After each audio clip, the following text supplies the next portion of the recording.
way is a good thing, because if they had spoken out against us, I probably wouldn't have succeeded. But I did ultimately succeed. It went back and forth, raging. I answered Australia, then another country spoke out. I think it was Malaysia, saying how wonderful this is. Then Korea spoke out. Then there was someone from WHO spoke out. And then each time I intervened, I spoke out about 10 times on this subject alone, let alone the other ones. Yeah.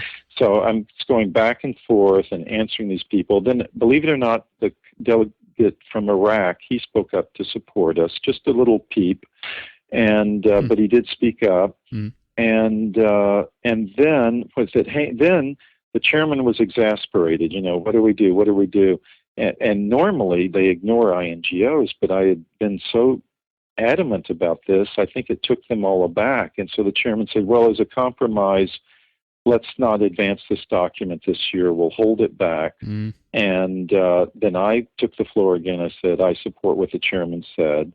And then Australia said, no, we don't think that's a good idea. And about 3 other countries said, we don't think that's a good idea. But then India, the delegate from India, bless his heart, pushed the button, and his timing couldn't have been more impeccable. He said, these are almost his exact words, I support what the National Health Federation has said in their position, and we think this document needs to be held back. And that was enough for the chairman. He slammed his gavel down, figuratively speaking. He doesn't really have a gavel. He said, we're holding it back, that's it, and next item. And then some others kind of tried to argue it, but they didn't get anywhere. It was held back. And that was it. It was a huge victory, because if that had gone forward, see, each document goes through an 8-step process, from step 1, where everything's up for grabs, to step 6 or 7, where things are set in stone and you can only change a word or here or there. And so they wanted to advance it to a stage where it would be set not in stone entirely, but pretty much hard clay. And so it was really important to stop it this time. And when we get to the meeting next year, which will be in Chile, it'll be especially hard fought, because we'll be working with the Indian delegation, the Chinese delegation, some others, because even the Chinese, they didn't speak out. Yeah. But I read one of their documents, and they thought vitamin C, for example, should be set at 100, not 45. 100 is still low, but at least it's a step, it's motion in the right direction. Right. So we'll be prepared for them next year, a year from now, when we meet, and we're going to take this very seriously. So it was a huge victory, and it was just amazing. I was in shock when it was over with, because I didn't think we would win, and we did. That's excellent. Great news, Scott. And how does it work in terms of, are you allowed to, for instance, talk with the Indian delegates afterwards or during this year and hand them information about this and try to convince them, so to speak?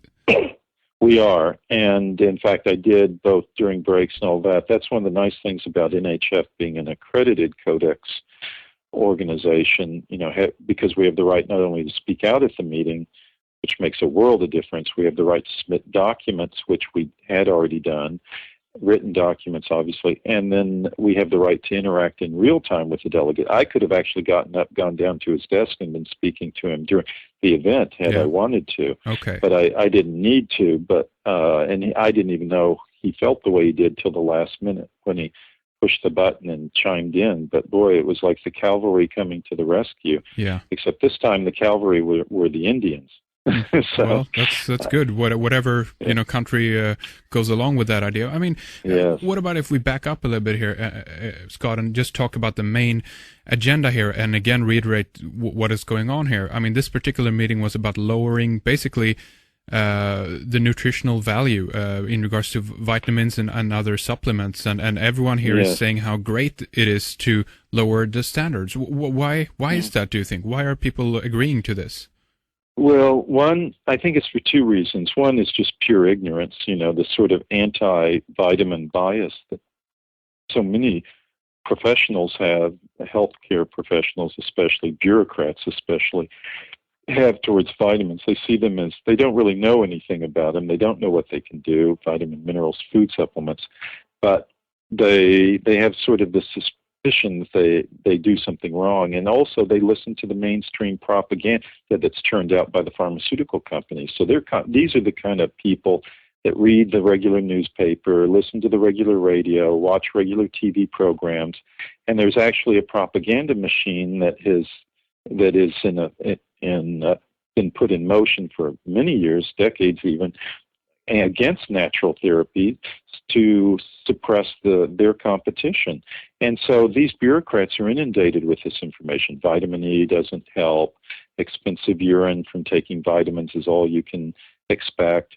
Vitamin E actually hurts. Multivitamins actually reduce your lifespan. All this, garbage that they churn out, does take root in some shape, form, or fashion in these bureaucrats. And so they're going to these meetings thinking, oh, these are all harmful. Yeah, maybe 60 milligrams, which, 60 milligrams, one cigarette destroys 60 milligrams in the human body. So you're already starting out at zero if you're a smoker, and you go by the 100% NRV, let alone if you smoke more than one cigarette, let alone if you're exposed to exhaust fumes from traffic, or you eat pollutants, or you don't eat enough fruits and vegetables to get any vitamin C. Yeah. They don't take this into account.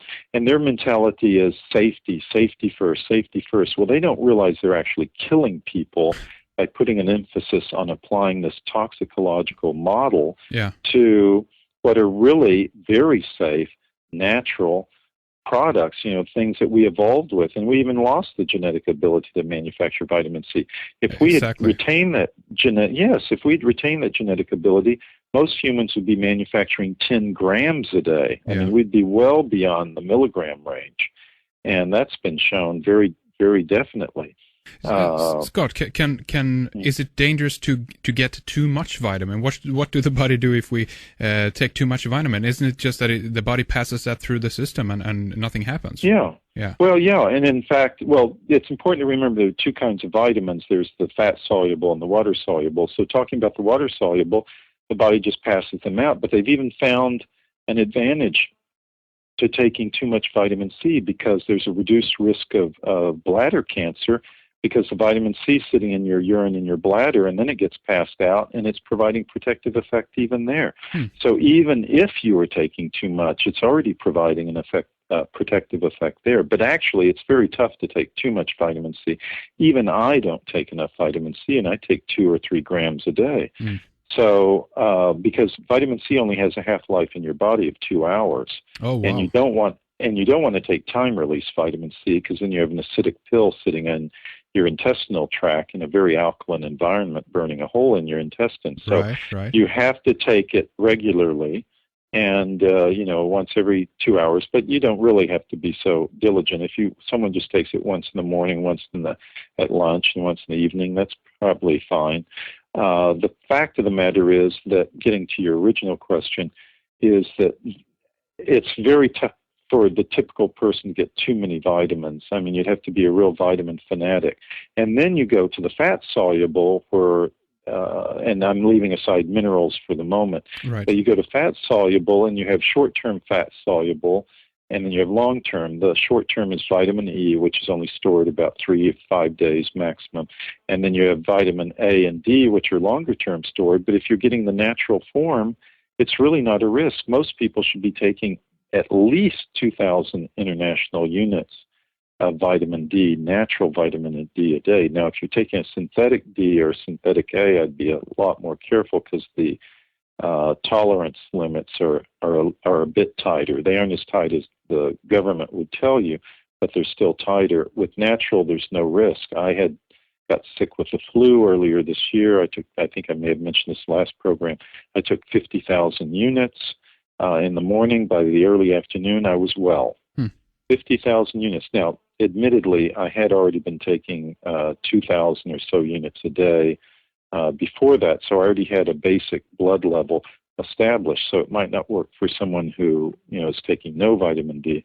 But especially in Sweden, especially in Finland, where I just was, where you're not getting enough sunlight, you only manufacture vitamin D really, truly, if you're virtually stripped down in the sun during July, and maybe a week or two either side of the month of July, and that's it. In Sweden and Norway and Finland and Denmark, because other times of the year the rays are coming in at the sunlight is coming in at grazing an angle to the atmosphere, so it's having to punch through more of the atmosphere, and as it goes, more of the rays that create the vitamin D are stripped away by the atmosphere. So what actually hits your skin